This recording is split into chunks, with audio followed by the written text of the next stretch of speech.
Hello guys, কেমন আছেন? আশা করি ভালো আছেন। আজ দেখাবো সরিষা ইলিশের রেসিপি।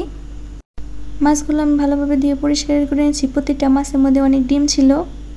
দিয়ে দিব এখন তেল, দিয়ে দিব পেঁয়াজ কুচি, দিয়ে দিব কাঁচা লঙ্কা, দিলাম কাঁচা জিরা। এখন পেঁয়াজ একটু ভেজে নেব। পেঁয়াজ যাতে না পড়ে যায় দিয়ে দেবো একটু পানি।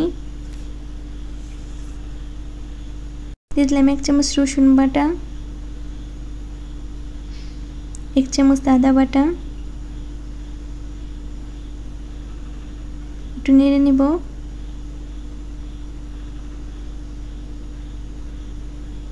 আধা চামচ হলুদের গুঁড়া, আধা চামচ ধনিয়ার গুঁড়া,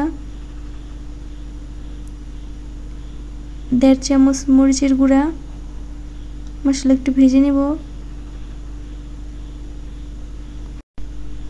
এখন দিয়ে দিলাম জিরার গুঁড়া 1 চামচ, স্বাদ মতো লবণ দিয়ে এখন মশলা ভালোভাবে কষিয়ে নিব।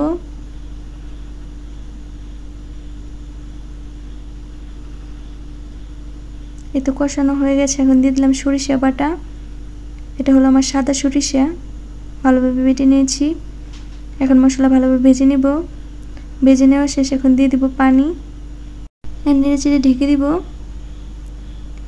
এত পানি বলক উঠে গেছে। এখন দিয়ে দিব মাছ। এই যে এক এক করে মাছ দিয়ে দিচ্ছি।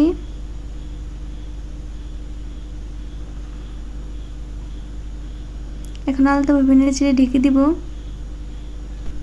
আমার মাছ রান্না হয়ে গেছে। দেখেন সরিষা ইলিশ কত সুন্দর হয়েছে। আপনারা চাইলে বাসায় এভাবে করে খেতে পারেন। ভিডিওটা ভালো লাগলে অবশ্যই সাবস্ক্রাইব করবেন। ভিডিওটা দেখার জন্য ধন্যবাদ।